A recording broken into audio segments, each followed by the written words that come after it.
Well, Christchurch Police are targeting drink drivers, and this time in the day.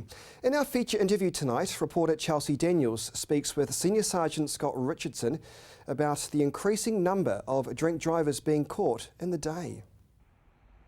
So, there's been a few people out there having a little bit too many drinkies. Yeah, we're still catching drunk drivers all times of the day and night. It is reducing though, which is great in Canterbury, but it's a never-ending battle. I can imagine. I mean, and a lot of those unknown to the public are during the day.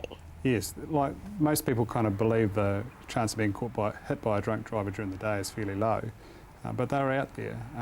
Most of the risk for alcohol is at night, obviously, and in the weekends, but every week we would catch someone during the day who's 2 or 3 times the legal limit, and they're out there right now. Isn't that incredible? I mean, what's an instance in your career, would you say, that's been the worst case scenario? The worst I've ever had personally was a guy that blew 1400 at 10 o'clock on a Tuesday morning. And when I spoke to him and asked him what he'd had for breakfast, he said a bladder of wine. And those people are out there, not a lot of them, but they are out there. They may well but it does take that one, doesn't it? I mean, do you reckon that this is something to do with New Zealand drinking culture? Do you think it goes hand in hand a bit? A little bit, but someone who's drinking that much that early in the day, they're an alcoholic, and alcoholics aren't a problem just in New Zealand, but they're out there, and the drinking culture is getting better in New Zealand. It's certainly changed a lot since the lower breath alcohol limit, but we're just trying to spread the message to get those people help. Do you think that there's been an increase or a decrease in Christchurch in particular? In drink driving? In drink driving? Yeah, drink driving, the old over 400 limit. This year we're tracking about 27% less than last year. And in the first 6 months of the infringements, which came in at Christmas, it tracked down 10% from the first 3 months to the second 3 months. So drink driving is certainly heading in the right direction.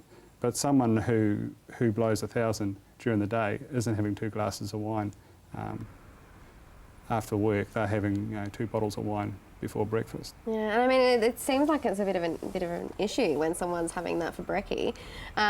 What's something that the community can do to help? Obviously, the police are focused on prevention.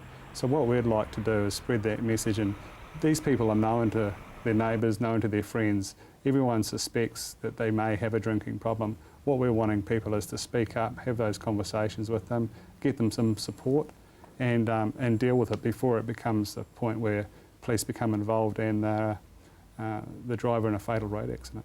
And what if those people close to them are scared to approach them? Do you guys have some kind of way of lessening the blow, I guess? Yes, well, within the sphere of prevention, the police would be interested in knowing about these people, and we certainly wouldn't rule out making an approach. Obviously, a personalised approach for the people that know them best is always the best way, but if you can't make that approach, call the police or call Crime Stoppers if you want to do it anonymously, and we'll do all we can to help.